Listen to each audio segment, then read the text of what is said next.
Assalamualaikum warahmatullahi wabarakatuh. Kami dari kelompok 4 akan membahas materi mengenai sistem reproduksi pada makhluk hidup.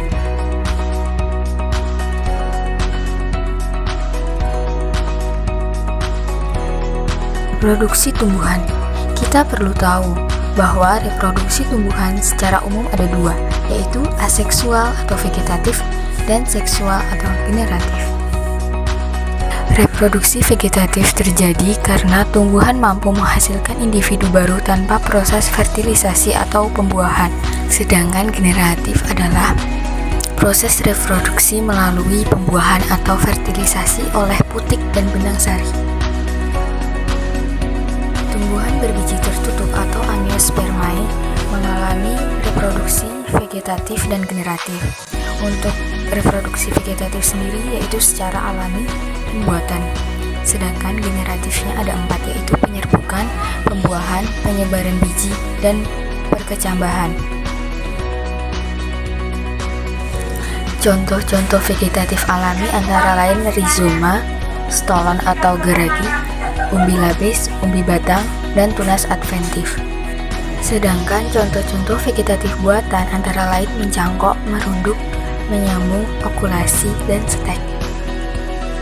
Tumbuhan berbiji terbuka atau gimnospermae mengalami 2 fase, yaitu fase sporofit dan fase gametosis. Contoh tumbuhan gimnospermae antara lain pinus, tumbuhan paku, dan lumut.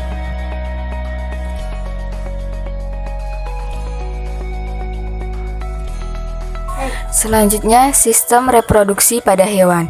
Secara umum, reproduksi pada hewan dibagi menjadi 2, yakni reproduksi seksual atau generatif dan reproduksi aseksual atau vegetatif.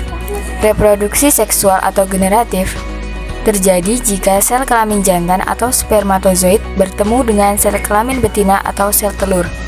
Selanjutnya, reproduksi aseksual atau vegetatif. Reproduksi aseksual atau vegetatif artinya tidak terjadi pertemuan antara sel kelamin jantan dengan sel kelamin betina. Perkembangbiakan vegetatif hanya terjadi pada hewan tingkat rendah.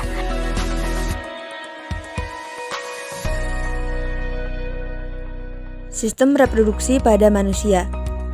Sistem reproduksi pada manusia termasuk ke dalam kategori reproduksi seksual.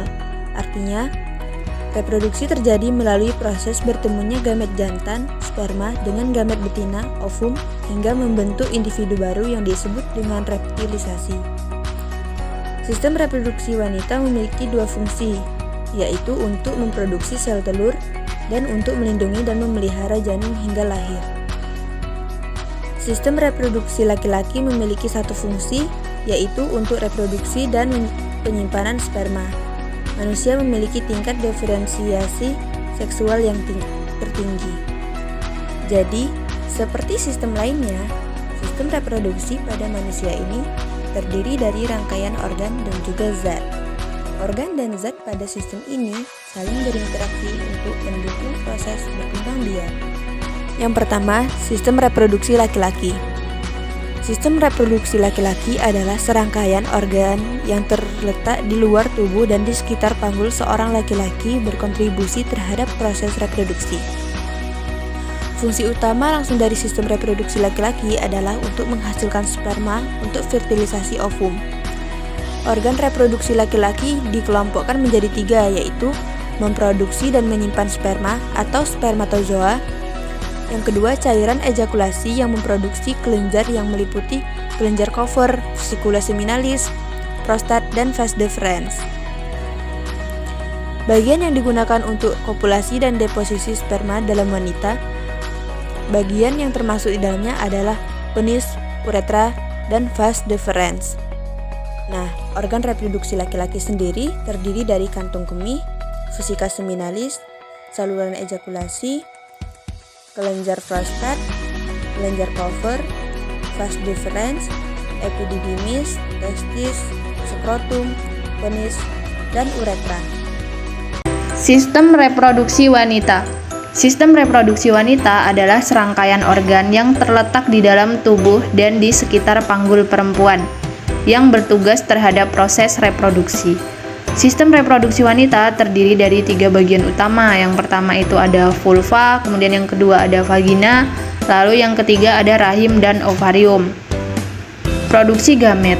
Gamet diproduksi dalam gonad melalui sebuah proses yang dikenal sebagai gametogenesis. Kemudian yang selanjutnya ini ada penyakit yang menyerang organ reproduksi. Yang pertama itu ada gonor, lalu yang kedua ada chlamydia, lalu yang ketiga itu ada herpes genital, lalu yang keempat ini ada hepatitis, dan kemudian yang kelima ini ada HIV, dan yang keenam ada AIDS.